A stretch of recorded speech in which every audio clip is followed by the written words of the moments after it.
Danny Carter had never wanted to be a hero. He had never dreamed of glory or medals or songs sung in his name. All he wanted was to finish his shift, eat a warm meal, and sleep for 8 hours without his alarm screaming at him. That was the extent of his ambitions.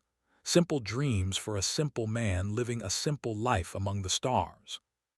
He was 26 years old and worked as a logistics technician aboard Orbital 7, a massive supply station floating in the quiet sector. His job was boring. He knew it was boring.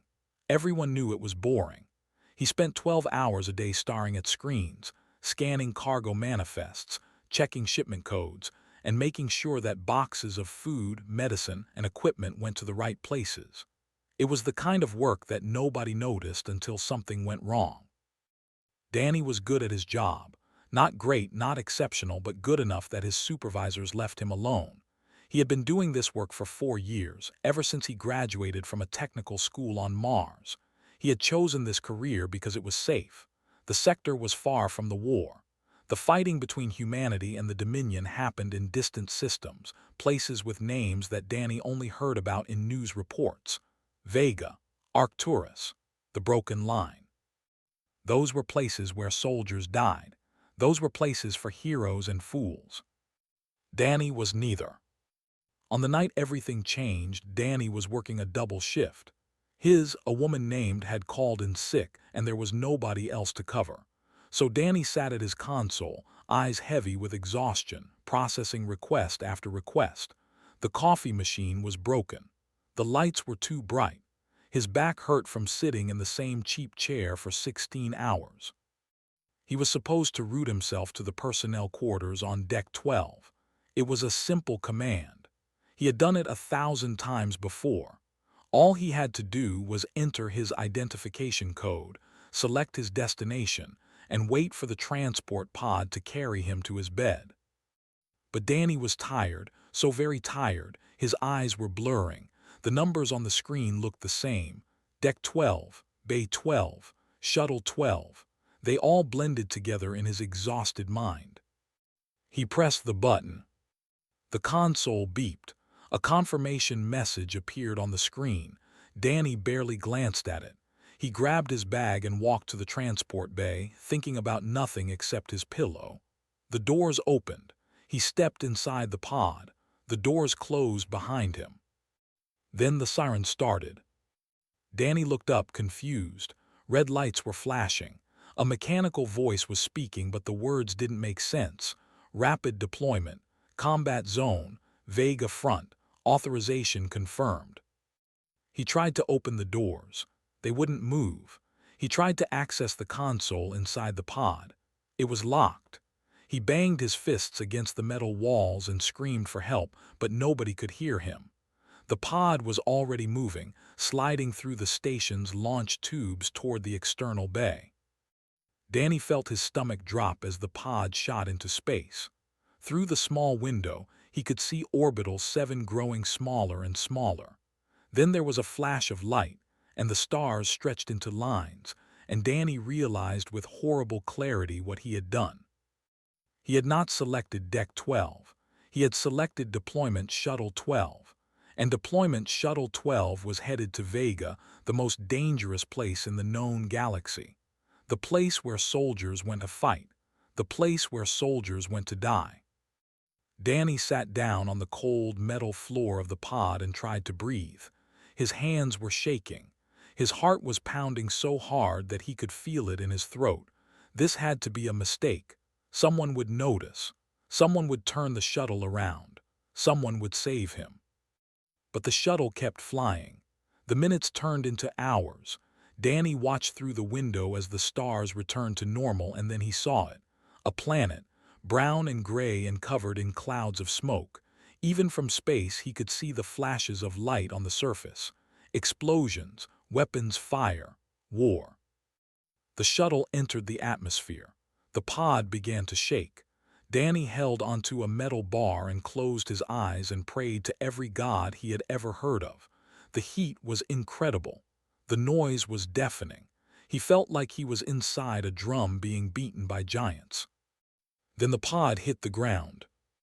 The impact threw Danny against the wall. Pain exploded through his shoulder and his head.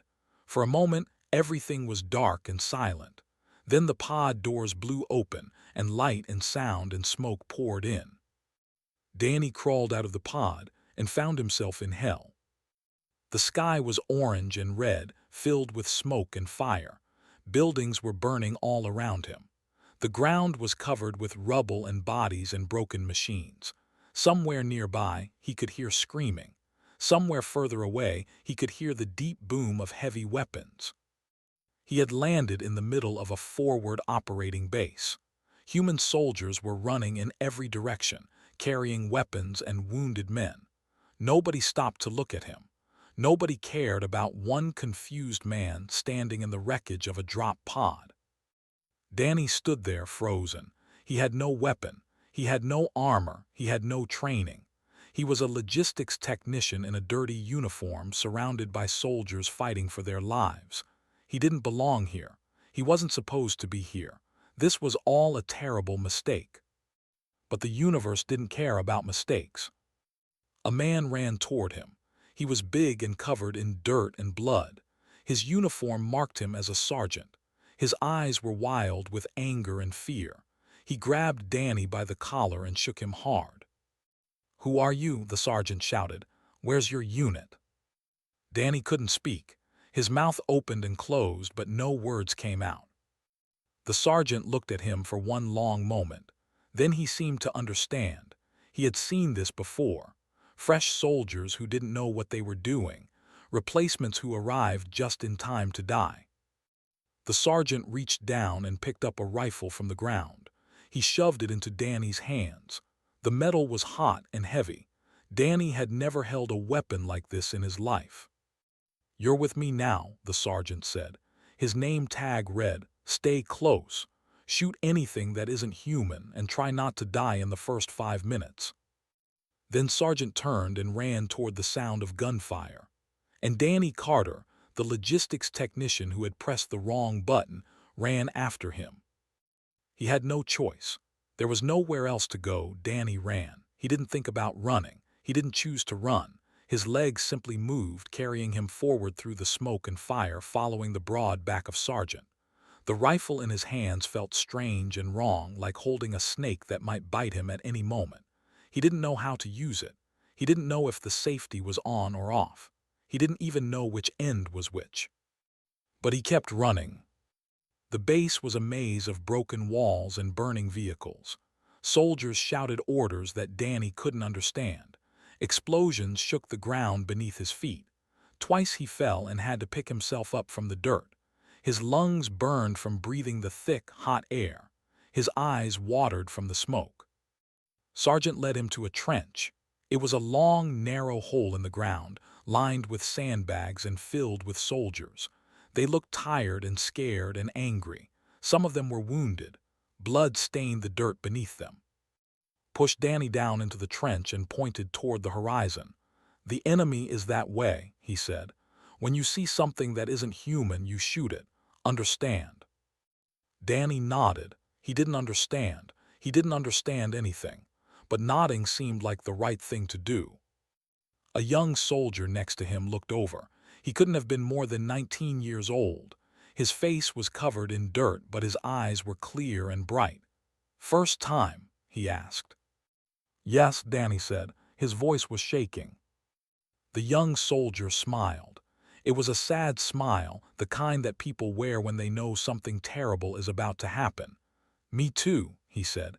3 days ago, feels like 3 years. Then the shooting started.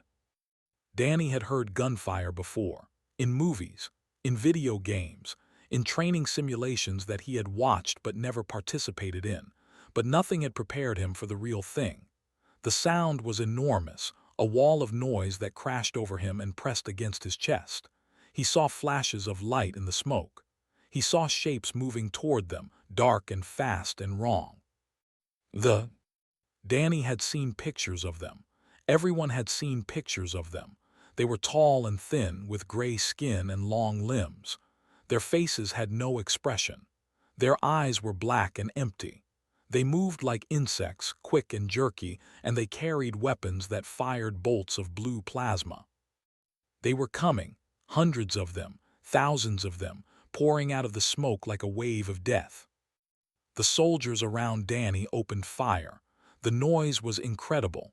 Danny raised his rifle and pointed it toward the enemy and pulled the trigger. Nothing happened. He pulled again. Still nothing. The young soldier next to him reached over and flipped a switch on the side of the rifle. "Safety," he said. Danny pulled the trigger again. This time the rifle kicked against his shoulder and a burst of light shot out toward the enemy. He didn't know if he hit anything.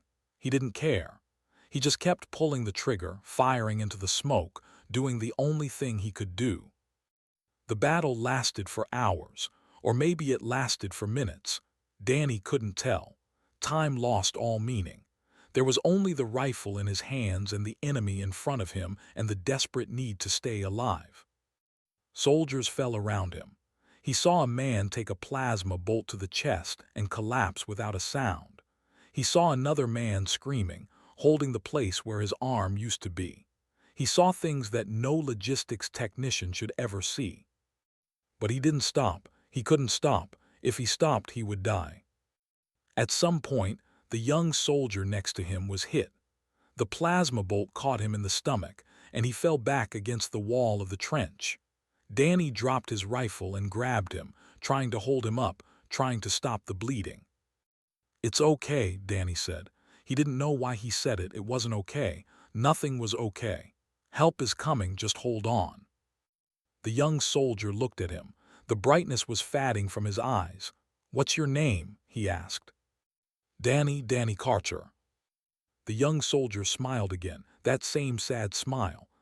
He said, "from Ohio." Then's eyes closed, and his body went limp, and Danny was holding a dead man in his arms. Danny wanted to cry. He wanted to scream. He wanted to throw down his rifle and run away and never stop running. But there was no time for any of that. The enemy was still coming. The battle was still raging, and Sergeant was shouting at him to get back on the line. So Danny laid down gently in the dirt. He picked up his rifle, and he kept fighting. The next 3 days were the longest of Danny's life. The enemy attacked in waves again and again, trying to break through the human defenses. The soldiers fought them back every time, but the cost was terrible. More men died. More men were wounded. The trench filled with blood and bodies. Danny stopped thinking about himself.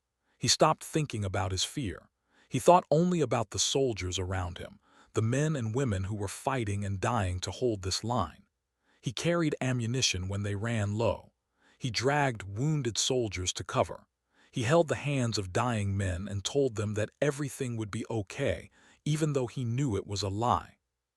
He learned things about himself that he had never known. He learned that he could push through exhaustion. He learned that he could ignore pain.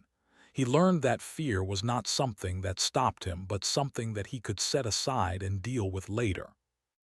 On the 3rd day, the enemy finally retreated. The soldiers in the trench let out a ragged cheer. Some of them collapsed from exhaustion. Others just stared at the smoke, waiting for the next attack. Sergeant walked over to Danny.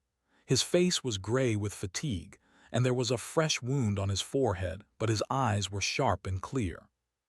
"You're still alive," said. It wasn't a question. "Yes," Danny said. He was surprised by how calm his voice sounded. "Most replacements don't make it through the first hour. You made it through 3 days." Looked at him for a long moment. "What did you do before this?" "I was a logistics technician," Danny said. "On Orbital 7, I pressed the wrong button."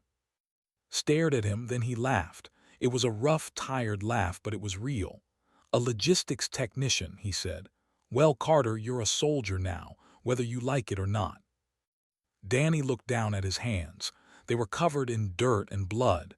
His own blood, other people's blood. He didn't feel like a soldier. He didn't feel like a hero. He just felt tired. But he was alive. Against all odds, against all reason, he was still alive. And somewhere in the back of his mind, a small voice whispered that maybe, just maybe, he was stronger than he had ever known. The siege was broken, but the war continued. Reinforcements arrived on the fourth day, fresh soldiers with clean uniforms and full supplies. They looked at the survivors with a mixture of respect and fear, as if they were looking at ghosts. Danny was supposed to leave. The logistics office on Orbital 7 had finally noticed his absence and sent an urgent recall order. A transport shuttle was scheduled to take him back to his old life, back to his console and his coffee and his boring, safe routine. But the shuttle was delayed. The landing zones were damaged. The medical facilities were overwhelmed, and so Danny found himself with nothing to do except wait. He could have stayed in the barracks, he could have slept, he could have hidden from the horror around him and pretended that none of this was real, but Danny couldn't do that. The faces of the dead haunted him every time he closed his eyes. From Ohio, the man without an arm, the soldiers who had fallen beside him in the trench. He needed to do something, he needed to help. So Danny walked to the field hospital and asked if they needed volunteers. The hospital was a large tent at the center of the base. Inside, rows of beds stretched from one end to the other, filled with wounded soldiers. The air smelled of blood and medicine and sweat. Doctors and medics moved between the beds, working without rest, trying to save lives that were slipping away. A woman looked up when Danny entered. She was wearing a medic's uniform and her hands were covered in blood. Her face was tired, with dark circles under her eyes, but her gaze was sharp and focused. "Who are you?" she asked. "Danny Carter," he said. "I want to help." The woman studied him for a moment. She looked at his dirty uniform, his exhausted face, his hands that were still trembling slightly. She could see that he wasn't a medic. She could see that he didn't belong here. But she nodded anyway. "I'm Lena Vance," she said. "Can you carry things?" "Yes." "Can you follow instructions?" "Yes." "Can you hold a man's hand while he dies and not fall apart?" Danny thought about. He thought about the moment when the light left his eyes. He thought about laying that young body down in the dirt and picking up his rifle and fighting again. "Yes," he said. Lena Vance handed him a box of bandages. "Then get to work." Danny worked in the hospital for the next 2 weeks. He carried supplies from storage to the operating tables. He held pressure on wounds while the doctors stitched them closed. He cleaned blood from the floors and changed sheets on the beds and did 100 small tasks that nobody else had time to do. But mostly, he sat with the dying. There were some soldiers who couldn't be saved. Their wounds were too severe. Their bodies were too broken. All the doctors could do was make them comfortable and let them go. These soldiers were placed in a separate area of the tent, away from the others, where they could have some peace in their final hours. Danny spent most of his time in that area. He sat beside the beds and talked to the dying men. He listened to their stories. He heard about their homes and their families and the dreams they would never fulfill. He held their hands and told them that they were brave, that they had done their duty, that they would be remembered. It was the hardest thing he had ever done, harder than fighting, harder than surviving. Every death took something from him, a small piece of his heart that he would never get back. But he kept doing it because someone had to. Lena noticed him. She noticed the way he moved through the hospital, quiet and calm, never complaining, never hesitating. She noticed how the dying soldiers seemed to relax when he was near, how their faces softened, how their fear seemed to fade. One night after a long day of surgery and death, Lena found Danny sitting outside the hospital tent. He was staring at the sky, watching the stars through the gaps in the smoke. His face was blank, but his hands were shaking. She sat down beside him without saying anything. For a long time, they just sat there together, two exhausted people in a place of endless suffering. Finally, Lena spoke. "You're not a soldier." Danny didn't look at her. "No," he said, "I'm a logistics technician." "Then why are you here?" Danny laughed. It was a hollow sound empty of humor. "I pressed the wrong button," he said. I was trying to go to my quarters and I accidentally sent myself to a combat shuttle, and now I'm here." Lena stared at him. She opened her mouth as if to say something, then closed it again. Then she started to laugh. A real laugh, deep and genuine, the kind of laugh that comes from somewhere hidden and forgotten. Danny looked at her in surprise. Nobody had laughed in weeks. Laughter seemed impossible in a place like this. "A wrong button," Lena said, still laughing. "You're here because of a wrong button. That's the most ridiculous thing I've ever heard." Danny found himself smiling. "I know," he said. "My life has become a joke." "No," Lena said. Her laughter faded, but her eyes were still warm. "Your life has become something else, something unexpected, but not a joke." She looked at him seriously. "I've been on the front lines for 2 years," she said. "I've seen hundreds of soldiers come and go. Most of them are scared. Most of them only think about themselves. But you're different. You came to the hospital when you didn't have to. You sit with the dying when everyone else looks away. You care about people you've never met." She paused. "That's not a joke, Danny Carter, that's rare." Danny didn't know what to say. He had never thought of himself as special. He had just done what seemed right, what seemed necessary. He hadn't done it for praise or recognition. He had done it because he couldn't do anything else. "I don't feel brave," he said quietly. "I feel scared all the time. I feel like I'm going to break." Lena nodded.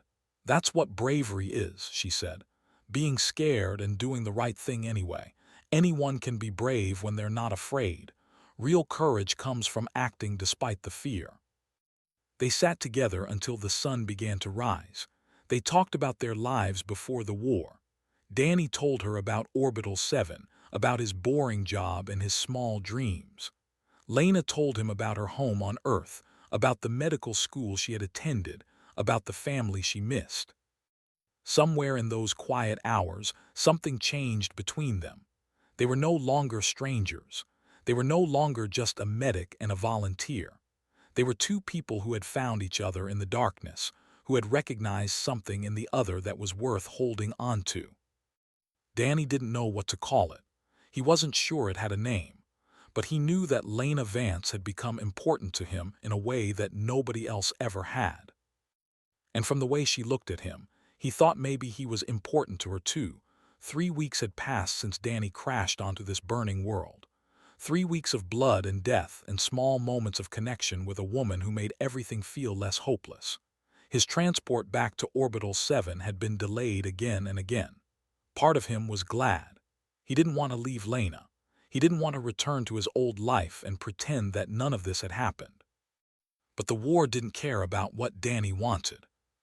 They came back, not in small waves, not in careful attacks. They came in overwhelming force, pouring across the horizon like a flood of gray bodies and black weapons. The ground shook with their advance. The sky turned dark with their ships. This was not a battle. This was an extermination. Command sent the order within hours. Full evacuation. Every soldier, every medic, every wounded man who could be moved. Transport ships were on their way, but they couldn't land. The enemy had set up artillery positions on a ridge 3 miles east of the base. As long as those guns were active, any ship that tried to land would be shot out of the sky. 1,500 wounded soldiers lay in the hospital, waiting for rescue that couldn't come. Sergeant gathered volunteers in the command tent. The mission was simple to explain and almost impossible to accomplish. They had to climb the ridge, reach the artillery position, and destroy the guns. Without air support, without heavy weapons, just soldiers on foot against a fortified enemy. It was a suicide mission. Everyone knew it. Danny stood at the back of the tent, listening to explain the plan. He had no reason to volunteer. He wasn't a soldier. He wasn't trained for this. His job was to push buttons and move cargo, not to assault enemy positions. But then he thought about the hospital. He thought about the wounded soldiers lying in their beds, waiting to be saved. He thought about Lena, who would be on one of those transports if the mission succeeded. Who would die if it failed? He stepped forward. "I'll go," he said. Looked at him, the sergeant's face was unreadable. "You're not a soldier, Carter." "I know," Danny said, "but I can hold a rifle, and I can follow orders, and I'm not going to sit here and watch 1,500 people die because I was afraid." Studied him for a long moment, then he nodded. "Get your gear, we leave in 10 minutes. Danny walked out of the command tent and found Lena waiting for him. Her face was pale, and her hands were clenched into fists. She had heard everything. "You can't do this," she said. Her voice was shaking. "You're not trained for combat. You'll die out there." Danny looked at her. He wanted to tell her that she was right. He wanted to tell her that he was scared, more scared than he had ever been in his life. He wanted to hold her and forget about the mission and pretend that everything would be okay. But he couldn't. "I have to go," he said quietly. "Those people in the hospital, they can't save themselves. Someone has to fight for them, and right now that someone is me." Lena grabbed his arm. Her grip was tight, almost painful. "You could die," she said. "Danny, you could die." He put his hand over hers. "I know," he said, "but you stayed here for 2 years, fighting and healing and watching people die. You could have left, you could have gone home, but you stayed because you believed it mattered." He smiled at her, a sad smile that held all the things he couldn't say. "Now I understand why. Sometimes the only thing you can do is stand up and fight, even if you're afraid, even if you might lose." Lena's eyes filled with tears. She pulled him close and held him tight, her face pressed against his shoulder. They stood like that for a long moment, two people saying goodbye in the only way they could. Then Danny pulled back. He touched her face gently. "I'll come back," he said. "I promise." He turned and walked toward the staging area. He didn't look back. If he looked back, he might not be able to leave. The mission was brutal. Led 12 soldiers up the ridge, moving through rocks and craters, staying low to avoid enemy detection. They were everywhere, patrols sweeping the slopes, sensors scanning for movement. They lost 3 men in the first hour. A patrol found them, and there was a vicious firefight in a narrow canyon. Danny shot his rifle until it overheated, then picked up a fallen soldier's weapon and kept shooting. When it was over, 3 of their own lay dead, and Danny had a plasma burn on his shoulder that hurt worse than anything he had ever felt. But they kept moving. They had no choice.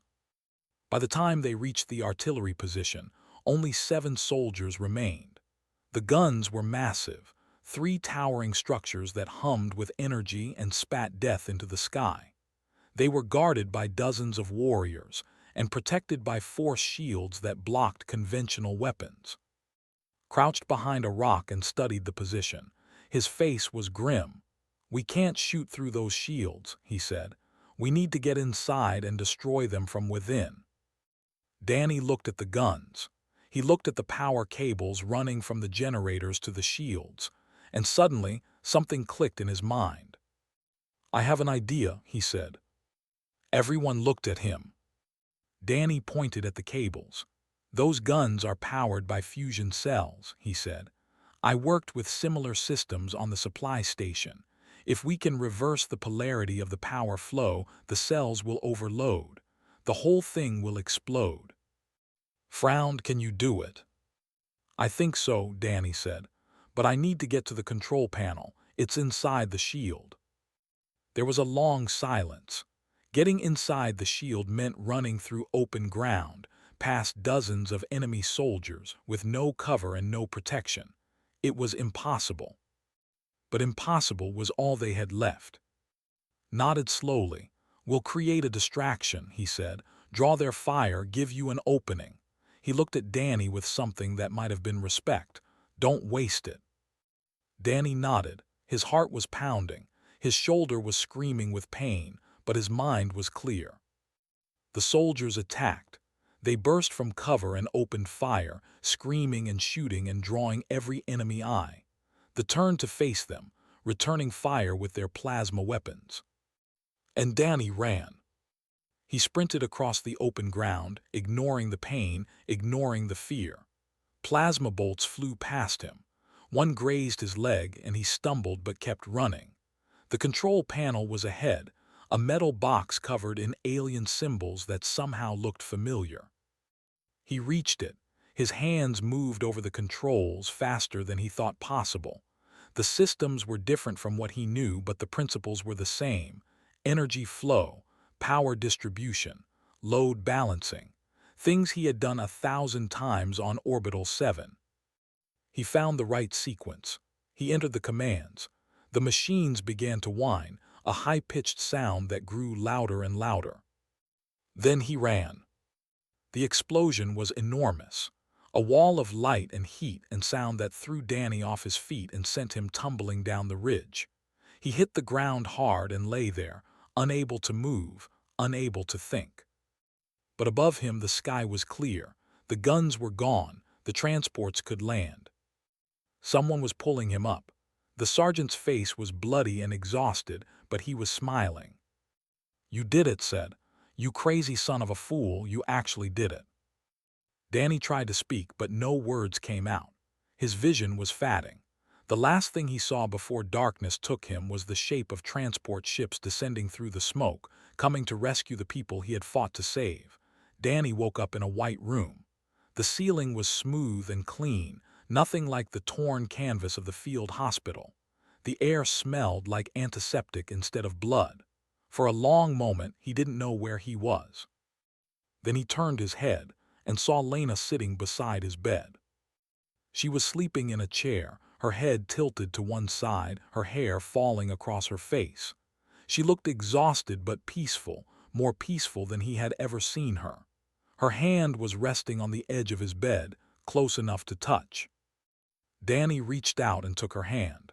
Her eyes opened immediately, and when she saw that he was awake, she smiled. It was the most beautiful thing he had ever seen. "You're alive," she said. "I promised," he said. His voice was rough, barely a whisper. Lena laughed and cried at the same time. She leaned forward and pressed her forehead against his, and they stayed like that for a long time, breathing the same air, feeling the warmth of each other's skin. Later, the doctors told him what had happened. He had been unconscious for 3 days. The plasma burns on his shoulder and leg were severe but not permanent. He would need months of physical therapy, but he would make a full recovery. The mission had been a success. All 3 artillery guns were destroyed. The transport ships had landed and evacuated 1,500 wounded soldiers. Because of what Danny and his team had done, all those people were alive. 7 soldiers had gone up that ridge. Only 4 had come back. Danny would carry the names of the fallen with him for the rest of his life. Sergeant visited him on the 5th day. The sergeant looked different now, cleaner and calmer, though his eyes still held the shadows of everything they had seen together. "I submitted your name for the Silver Star," said. "Command approved it this morning. You're going to be decorated, Carter." Danny shook his head. "I don't deserve a medal," he said. "I was just doing what anyone would do." Laughed. It was a warm, genuine sound. "That's where you're wrong," he said. "Most people would have run, most people would have hidden. You stood up when it mattered, you fought when others couldn't. That's exactly what medals are for." He put his hand on Danny's good shoulder. "You're a hero, whether you like it or not, accept it." 6 weeks later, Danny stood in a ceremony hall on Earth. The room was filled with military officers and government officials and journalists with cameras. His shoulder still ached, and he walked with a slight limp, but he stood straight and tall in his dress uniform. A general stepped forward and pinned a medal to his chest. The Silver Star, one of the highest honors a soldier could receive. The audience applauded and cameras flashed, and Danny felt nothing but a strange, hollow numbness. He wasn't proud of what he had done. He wasn't ashamed either. He had simply done what needed to be done, in a place where doing nothing would have meant death. The medal didn't change that. The medal didn't bring back the soldiers who had died on the ridge. The medal didn't erase the nightmares that woke him every night. But when he looked out into the audience and saw Lena watching him, her eyes bright with tears and love, he felt something shift inside him. Maybe the medal wasn't for him. Maybe it was for the people who needed to believe that ordinary people could do extraordinary things. Maybe it was a reminder that courage existed, even in a universe filled with darkness. After the ceremony, Danny and Lena walked together through a quiet park. It was autumn on Earth, and the leaves were falling from the trees in showers of red and gold. The sky was blue and clear, nothing like the burning orange of Vega. They walked in silence for a long time, holding hands, feeling the peace of a world that wasn't at war. "So what now?" Lena asked finally. Danny looked at her. She had changed in the weeks since the evacuation. The exhaustion was gone from her face. The sadness still lingered in her eyes, but it was softer now, mixed with something that looked like hope. "I've been thinking," Danny said. "I can't go back to pushing buttons on a supply station, not after everything that happened." Lena nodded. She understood. "I've applied for a position as a field coordinator," Danny continued, "managing rescue operations on contested worlds, helping evacuate civilians and wounded soldiers. It's dangerous, but it's important." Lena squeezed his hand. "You want to keep saving people." "I want to keep trying," Danny said. "I don't know if I'll be any good at it, but I have to try." Lena stopped walking. She turned to face him, and her expression was serious. "What about us?" she asked. Danny looked at her for a long moment. He thought about everything they had been through together.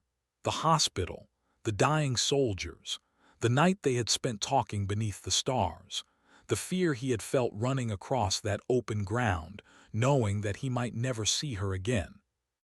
"I love you," he said. The words came out easily, naturally, as if he had always known them. "I didn't plan for this. I didn't expect any of this. But you're the best thing that ever happened to me, Lena, and I don't want to lose you." Lena's eyes filled with tears. She stepped forward and kissed him, soft and slow and full of promise. "Then don't," she whispered against his lips. They were married 3 months later. It was a small ceremony, held in a garden on the outskirts of the city. Sargent was there, along with the 3 other survivors from the Ridge assault. Danny's mother came from Mars, crying with joy and hugging Lena like a daughter she had always wanted. Gave a toast that made everyone laugh and cry. He talked about the logistics technician who had pressed the wrong button and ended up saving 1,500 lives. He talked about courage and sacrifice, and the strange ways that heroes were made. Danny listened to the words and held Lena's hand and felt something he hadn't felt in a long time. Peace. Not the absence of pain or fear, but a quiet acceptance of who he was and what he had done. After the wedding, Danny and Lena built a life together. He worked as a field coordinator, traveling to dangerous places and helping people in need. She went back to medicine, working in a hospital where her patients had a chance to heal. They bought a small house near the coast and filled it with books and laughter and love. Sometimes, late at night, Danny would wake from nightmares. He would see the faces of the dead. He would hear the screams of the dying. He would feel the heat of plasma fire on his skin. But then he would turn and see Lena sleeping beside him, her breathing soft and steady. He would remember that he was home, that he was safe, that he had survived. And he would think about the wrong button, the stupid, careless mistake that had sent him to hell and brought him back with everything he never knew he wanted. A medal, a purpose, a love that had grown in the most unlikely place. He had been a logistics technician, a nobody, a man with small dreams and no ambition. Now he was something else. Not a hero exactly, just a person who had discovered that he was capable of more than he ever imagined. Danny would close his eyes and pull Lena closer, and in the darkness he would smile. Because sometimes, the wrong button turns out to be exactly the right one.